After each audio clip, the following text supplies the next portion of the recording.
Okay, so this class I am recording, so whatever you're missing, you don't have to worry. You will get it in YouTube after some days. Okay, so regarding the technical aspect of the poem "The Road Not Taken," what do you mean by that? So means the entire structure of the poem. When a poem is composed, okay, the poet has to keep in mind certain things. First, if the poet is trying to create a rhyme scheme, then the poet need to give the poem a proper rhyme scheme. Now, what is this rhyme scheme? When we read the poem, that as two roads diverged in a yellow wood, the line is ending with the word wood, and then in the next line it is ending with the word both, and next it is ending stood. So if we consider wood as a kind of means the voice of wood, okay, it is having a kind of daw sound in the end. It is ending with a daw sound, wood, and then we are marking this sound as a. And if we see that stood, which is coming in the third line, in the end of the third line, stood, it is also ending with the same sound, that is daw. So we considering it is a, and then after one line it is again a. So both, it is ending with the sound thaw, both. Okay, th sound is happening. So I am marking this sound as b. So a b a, again we are getting a sound, that is could. Again it is a daw sound, so it is again a. So a b a, growth, under growth, again it is having a th sound. So we are getting the rhyme scheme from this first stanza, that is a b a b. So, if the question comes regarding the rhyme scheme of the poem, then we can say that this poem is following a perfect rhyme scheme. And what is the name of the rhyme scheme? The name of the rhyme scheme is A B A B. Okay? Yes, the rhyme scheme for the para is A B A B. So, when a proper rhyme scheme is formulated in the poem, then this we call that poem is having a perfect rhyme scheme. So this poem is following a perfect rhyme scheme, and such poems you will also get in the later on chapters, which are not actually having any particular rhyme scheme. It is not following any such rhyme schemes. So those poems are called free verse. Okay, the poems which do not follow any particular rhyme scheme, they are known as free verse. Okay, those are also poems, but this is following a rhyme scheme, so we consider this as technically a rhythmic poem. So the rhyme scheme, we need to remember a b a b. Okay, now next, the most important part we need to know, that is the literary devices. Okay, so what are the literary devices? I think this is the first time you are coming across this term, literary devices. So these are actually some techniques used by the uh, poets or the authors of different literature. Okay, these are the techniques, these are the technical devices used in the particular literary text with the intention to bring the richness and clarity of the text. Okay, they are actually in order to give some rich content and clarified content of the text, and also it deals with different meanings. Okay, so the more literary devices a poem or a text is having, the more rich it becomes in the aspect of literature. Okay, so in this poem, The Road Not Taken, we are having a lot of literary devices. I have personally found out all these literary devices are there. So total, if I count total literary devices that I have found here, it is 11. Okay, I will be explaining you one by one, and uh, you just concentrate in understanding whatever I'm telling, because I will be giving you the PDF of this note that I'm trying to tell right now. I will be providing you the PDF right after the class, so you don't have to write everything. Just focus in understanding the meaning whatever I'm telling. Okay. And yes, please everyone unmute yourself, because if you keep yourself un sorry, keep yourself muted.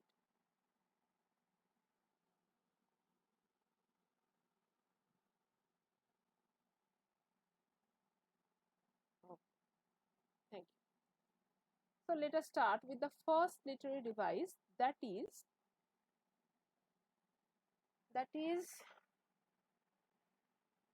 metaphor. Metaphor is perhaps the most important literary device that this poem is having. Okay, this poem is having the most important metaphor, that is in the very title of the poem, road. Okay, so metaphor, what is a metaphor? You need to understand what is a metaphor. It is an indirect comparison to draw the similarity between two things. Okay, indirect comparison to draw the similarity. Suppose I'm giving you the example, the camel is the sheep of the desert. Okay, so I am comparing two things, one side camel, another side sheep.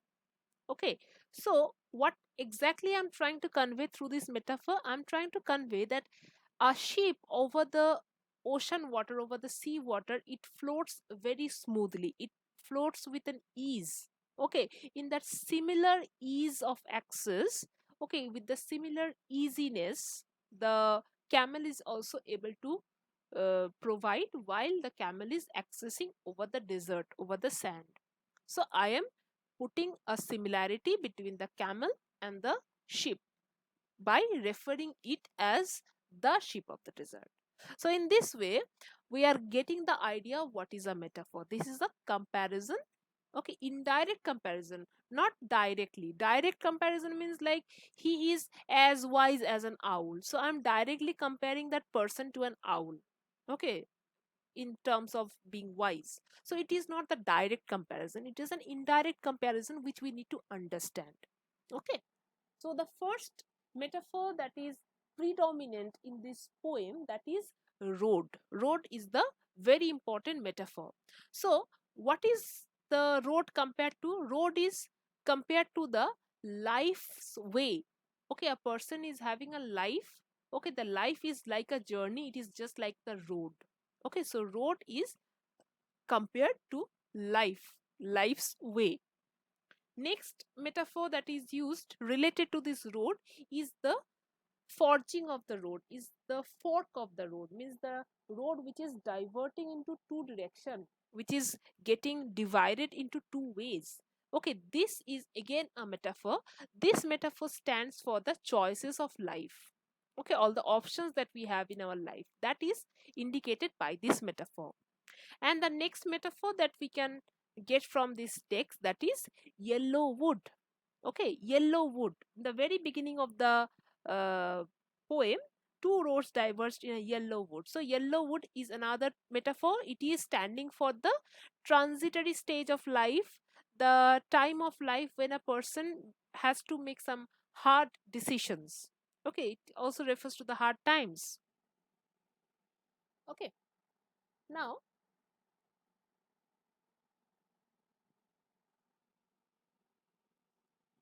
you are not able to hear me still now. Okay, I think now you will be able to hear me. Something got muted here. Okay, do you want me to repeat the portion that I have just said?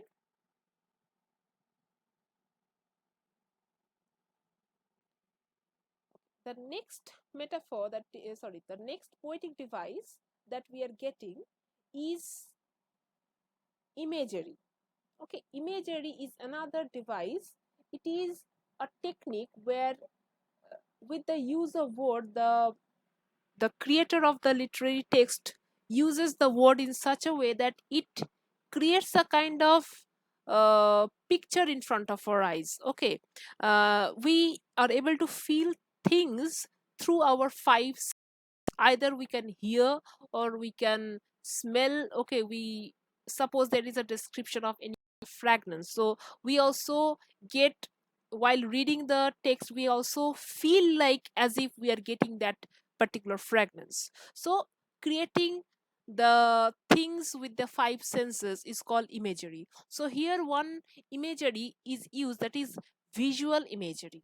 So here we are not getting any kind of smell or any kind of sound, but you are getting a kind of picture. So we are able to see something, that is called visual imagery, sense of sight. So what is the sense of sight coming from? Leaves, yellow woods, and also the image of the road. Okay, when you're reading the poem, in your mind immediately you are getting a picture of a forest of yellow colored leaves. Okay, you are automatically getting the picture of a forest with yellow colored leaves. It is coming automatically to you.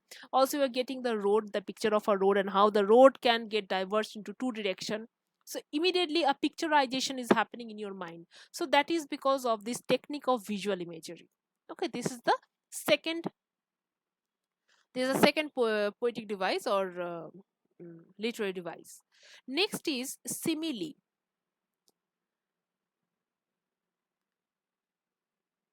uh, Visual imagery and metaphor. Okay, I will give you the PDF. There it has been written in short. Okay, so just check that once, and if it is not clear, then I will explain to you. Okay, next is next literary device is simile. So simile is the direct comparison. Okay, so here in this poem you will get just one simile. I thought to mention it. So it is in this line, as just as fair. You see in the second stanza, first line, just as fair, just as fair. So just as fair, it can be referred to as a simile. Means if it is as just as fair. That is what is trying to mean. Okay, means comparing, means making similarity between just and fair. It's a very small, it is not that much important, it's a very slight important, but I thought to mention as because I am able to find it. The next one is assonance. Okay, you need to know the difference between assonance. We are getting assonance and consonance both in this text. So the difference between assonance and consonance is, assonance is the repetition of vowel sounds. Okay, assonance is the repetition of vowel sounds in the consecutive words, such as uh, through though as far as the passing. In this line, though as far as the passing, here we are getting a repetitive vowel sound of a and o. Okay, through there we are getting of o, as a we are getting far, a we are getting that, a we are getting passing, a we are getting. And again in the next line, somewhere ages and ages hence. Okay, so here also you see we are getting the repetitive sound of o as well as a. Okay, a is more, o is less. Okay, is it clear this much? This is the repetitive of vowels. In the same way, when you are getting the repetitive sound of consonant, that part is called consonance. Assonance is about vowels, consonance is about consonants, sound of consonant.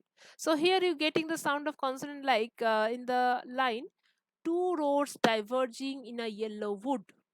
So here you are getting a continuous repetition of the D sound, duh. Okay, roads, daw is there, diverging, daw is there. Okay, wood, daw is there. So in three words, the repetitive D sound is present, which is really creating a kind of effect. And also in another line, you see, though as for passing there you are getting a repetitive sound of T. Okay, so from these instances, we are able to see that the poet has nicely used the assonance and consonance in here in the poem. The next important poetical device we get here, that is called personification. Okay, personification means what? Anything which is not human is given the character of a human. Then it becomes like personification. Okay, so here you see in the line, because it was grassy and wanted wear. Because it was grassy, we are talking about the road. So the road was grassy. The road was grassy. The road wanted wear. As if the road was some person. Okay, here it feels like the road was somebody, as if it is some person who is grassy and who is wanting something. Okay, the action of the verb is happening. The particular road is wanting something. Okay, so normally it is behaving like a human, so having some human attribute. So here this road is personified in this line. Okay, so this is called personification. Okay, the next is anaphora. Now anaphora is repetition of a word in the beginning of the lines. Okay, one particular word which has been repeatedly used in the starting of the line. So here we are getting anaphora like and. See, in the first stanza, and three ands, consecutive ands are used here. Then again in the second stanza, again and is used. Okay, again in the third stanza, and is used, and in the fourth stanza, and is used. So many ands are used repetitively, okay, in the starting of the line. So this is called anaphora. Okay, and the next most common literary device is alliteration. We are getting alliteration. What is alliteration? Alliteration means two words starting with the same consonant sound. Two words in one particular line starting with the same consonant sound. For example, wanted wear. Wanted wear. Wanted is starting with the wa. Weird is also starting with wa. Two consonant sounds are happening side by side. So this is called alliteration. Alliteration is different from consonants. Consonants, the sound can be anywhere present in the word. It can be in the beginning, it can be in the middle, it can be anywhere in case of consonants. But in case of alliteration, the words are starting with that particular consonant sound in one particular line. Okay. Okay, the next number 9 is enjambment. So enjambment is like one particular sentence in the poem which is taking a good enough number of lines. Okay, so if we see where the sentence is starting and where it is ending, suppose, see the last stanza, I shall be telling this with a sigh. Somewhere ages and ages hence, two roads diverged in a wood, and I took the one less traveled by, and that has made all the difference. Means this is the entire sentence. From here to end, this is the entire sentence. So, for making this entire sentence, the poet has used 5 lines. After 5 lines, the sentence is completing. So this kind of extended sentence is called enjambment. This is done purposefully to create a kind of poetic, to provide a kind of poetic essence to the poem. Okay, the next poetic device is antithesis. Now antithesis is talking about some contrasting ideas, means something that immediately talks about the opposite of something else. So here we are getting the antithesis, that is in the second stanza last 2 lines. Though as for though as for that the passing there had warned them really about the same. So this is called antithesis, because here just before that he said that the two roads are different. One is more grassy, one is less grassy. Now again he is telling the opposite, that the two roads were similar, both looked equally same, both are same, I would have gone. So he said something, and right after that he is telling something which is completely opposite to what he have said earlier. So this part is called antithesis. Okay, contrasting ideas. Okay, to which one to repeat? The ninth one. The ninth one is enjambment. Enjambment. Enjambment is a long sentence comprising of many lines in a poem. Okay, So why I'm telling these things, you need to get used to these literary devices, because literary devices are very important when you are studying poetry. Okay, so you need to remember these terms. And the next 11th, the last one that I'm getting, that is parallelism. Okay, parallelism is some words or phrases or sentences which are having similar grammatical form. Okay, used, that are having similar grammatical form. For example, you see, and sorry I could not travel both, and be one traveler long I stood, and looked down one as far as I could. So each sentence is having two verbs, one in the beginning, one in the end, one in the beginning, one in the end, one in the beginning, one in the end. So they are like parallel to each other.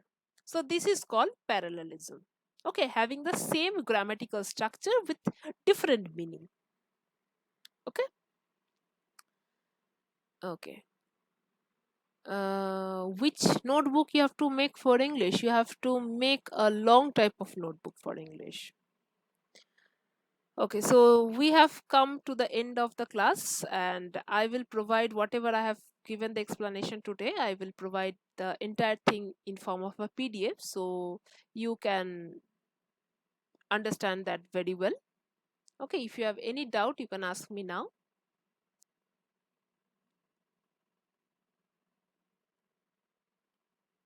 No doubt? Okay. Okay then. I will end my class here because your next class will be starting shortly. I must leave before that. Okay? Okay. So next day we are starting another new chapter, that is the sound of the music. Okay? Okay. Bye bye then, and take care and be safe. Okay? Bye.